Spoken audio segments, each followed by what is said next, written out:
All right, so we've been talking about circuits for the last few weeks, and it turns out that analyzing circuits and investigating circuits in the early 19th century led some physicists, specifically Hans Ørsted, to discover that it was possible for a current carrying wire to influence a magnet or a compass needle. So he was performing demonstrations for his students, and he had placed a compass needle or magnet near a wire in a circuit, and when he would turn the circuit on or complete the circuit, he would notice that when current was flowing through the wire, that the magnet or the compass needle would change direction. It would move around, and depending on where the magnet was located, the compass would orient in different directions in relation to the wire that was carrying current. And when he turned off the circuit, when the current stopped flowing, that change in the position of the compass needle would go back to what it was originally before the demonstration. And so that led him and others at the time to come up with a new long-range force, which we're going to call magnetism. But the idea behind magnetism is that when charges are moving, that is when magnetic phenomena manifests itself. And so, just a few things about magnetism. First off, it is a common misconception to associate magnetic phenomena with electric phenomena. That is certainly understandable because there are similarities, but it is not the case. Charges are responsible for electric phenomena. Moving charges are responsible for magnetic phenomena. Magnets, as you know, because you've all seen them and used them, magnets have two poles, and we call them north and south, but that's just arbitrary, right? There are just two types of poles, just like in electric phenomena, there are two types of charge. And I've got a little bar magnet over here, right? And this is typically how we would represent like a physical magnet.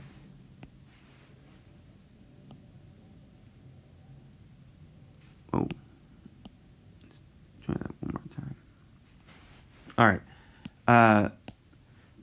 Some things that you probably know, like poles. So if you have multiple magnets and you bring them near each other, like poles repel, unlike poles attract. And very important to our understanding of the universe, there are no magnetic monopoles. So what do I mean by that? Well, in electric phenomena, you could have a positive charge by itself, you could have a negative charge by itself, and of course you could have those two charges together, and we call that a dipole. But for magnetic phenomena, there are no magnetic monopoles. There's no such thing as just a north pole or a south pole. When you have a magnet, you have both poles, right? So there's no monopoles. All magnets are at least dipoles. There's at least a north and a south pole. And you can get more complicated combinations, dipole, quadrupole, octupole, but no monopoles.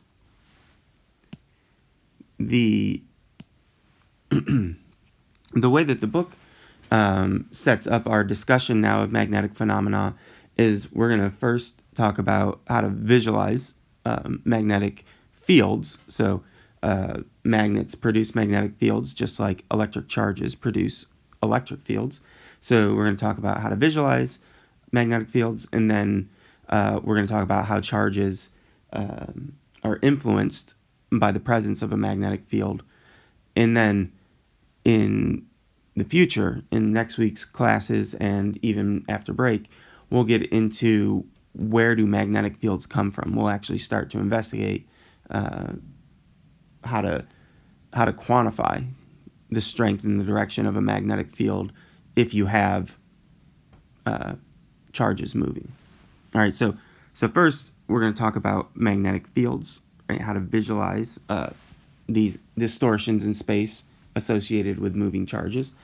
And so magnetic fields, the symbol that we're going to use to represent a magnetic field is B, and the unit for the magnetic field is the Tesla, named after Nikola Tesla. And a Tesla in units that we're familiar with is a Newton per amp meter.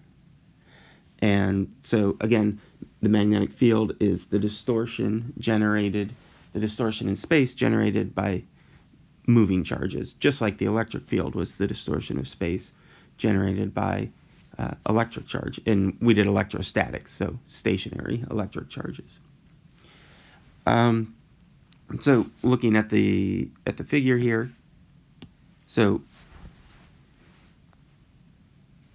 I've got this first picture. I've just got a bar magnet, and so magnetic field lines.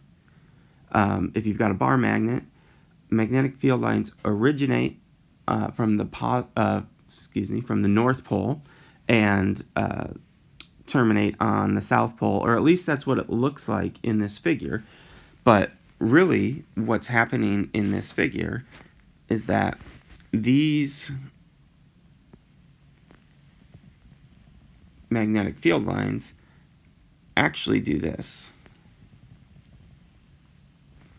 They actually wrap around inside like this. And I'm running out of room because I didn't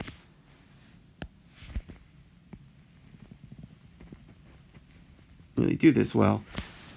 But the reason that I'm emphasizing that is that if you just look at the picture provided, you would think that magnetic field lines start at north poles and terminate at south poles, but really all magnetic field lines are loops. So electric field lines did originate at positive charge and terminate at negative charge. Magnetic field lines are continuous loops. And often when we have like a bar magnet, we don't draw the magnetic field lines inside the material because typically we're interested in the distortion of space outside of the magnet. And so if you have opposite poles near each other, you'll get field lines that look like this. And here the loops would be going this way through the rest of this magnet.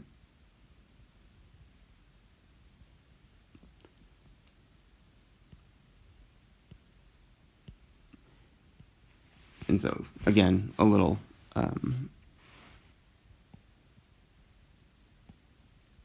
too big a scale to represent all of them here. But that's the general idea, right? That arrow's pointing that way, arrow's pointing that way. And then for like poles, we get repulsion. And so, but again, you can draw the field lines inside, right? These are loops, so the field really looks like this. And again, if you had the rest of the magnet, you could draw those complete loops. So magnetic field lines are loops.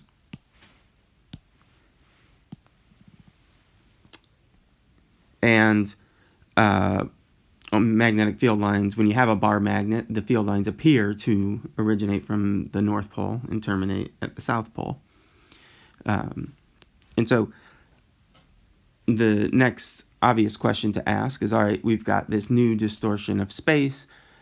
When do particles experience a force due to the presence of this distortion? Right, so this is a fundamental question in physics.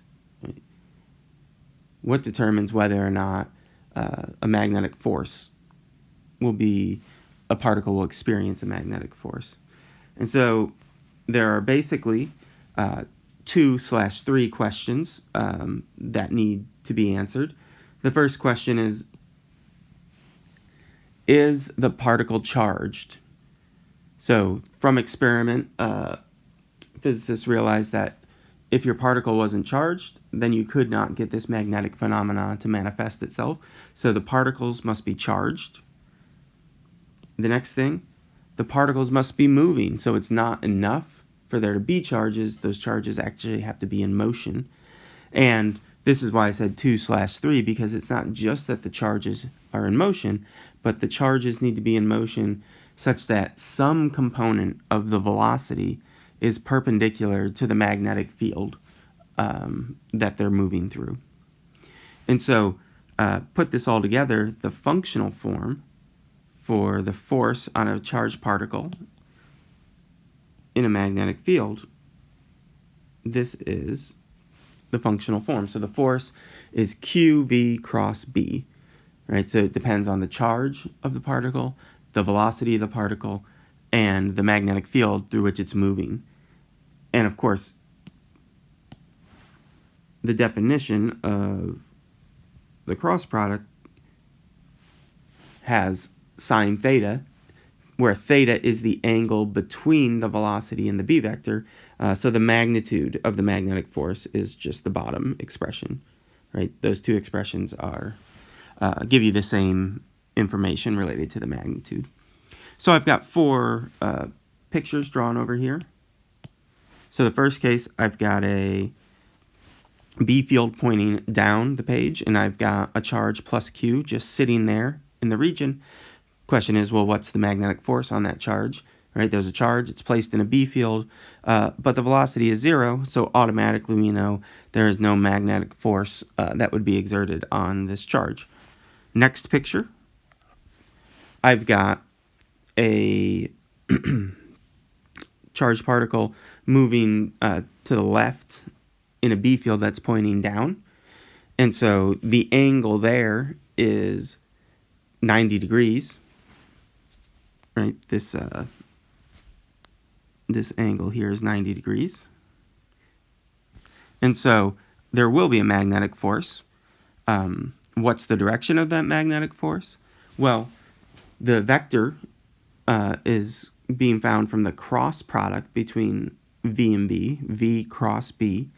And so we need to remind ourselves how to determine the direction of a vector when it's the result of the cross product of two vectors. So we're gonna talk about that on the next page. Let's just look at these last two examples. So here I've got a charged particle moving through a B field, but notice now that charged particle is moving parallel to the B field. So the angle there is 0 degrees between V and B. So the magnitude of the magnetic force in this picture is actually 0, right? Sine of 0 is 0. And then this last picture here, we've got a velocity vector, charged particle moving through a B field. And is the vector perpendicular to the B field? No. Is the vector parallel to the B field? No. It's somewhere in between, and so that means there will be a magnetic phenomena. It just won't be as strong of a magnetic force as in this case up here when the velocity was entirely perpendicular to the B field. Right, so in this picture on the bottom, instead of 90 degrees, the angle theta is maybe 45 degrees. Okay, so there is a magnetic force on a moving charged particle equal in magnitude to QVB, and the vector F is equal to QV cross B. So we need to remind ourselves how to determine the direction of a vector when it's the result of the cross product between two vectors.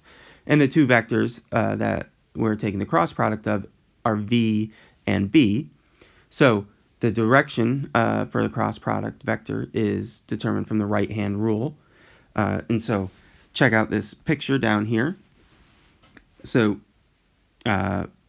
step 1, orient your fingers to curl in the plane of the that's defined by the velocity and magnetic field vectors. So in this picture down here, the plane is I guess we don't have coordinates there, but the plane is into it's not up, so into and out of the page and left and right. How to describe that plane without using coordinates. So that's this region right here, right? So we've got the plane defined, and so then we're going to point our fingers. We're just going to start with like an open hand. We're going to point our fingers in the direction of the velocity, so v cross b. So start in the direction of v, curl those fingers towards the second vector, so v cross b. So curl them towards b, and you curl them in the direction of the smallest angle between the two vectors. So v cross b, and then your thumb. So here's v, v. I'm going to curl my fingers into b, and that's going to result in my thumb. Oops.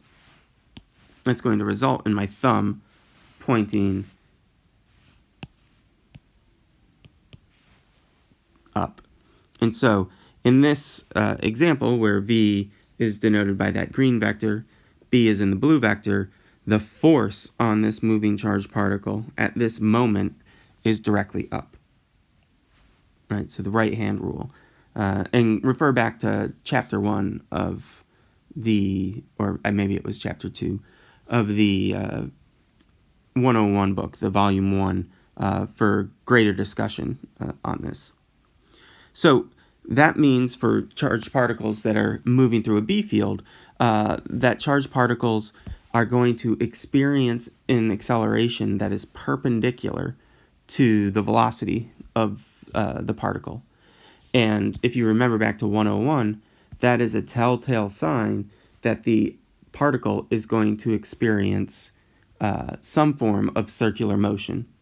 And so I've got this picture here to kind of demonstrate that. I've got in this case, it's a negatively charged particle moving through a B field. And so with a negatively charged particle, when we do the right-hand rule, so let's think about the right-hand rule for up here at the top. So I've got V horizontal, so to the right. I've got B into the board, so that, or into the page. So that's what those X's mean, right? The X's represent the magnetic field into the page. So what I need to do is I need to hold my hand so that my fingers point in the direction of that V vector. Then I need to curl my fingers into the page, and when I do that, my thumb points directly up. Right? So according to the right-hand rule, the force should be up, but the right-hand rule is essentially for a positive charge, and so in this case we have a negative charge, and so that means the force must be down at that location. So that means the object is going to accelerate in the downward direction. That means sometime later, let's get rid of these arrows. That means sometime later,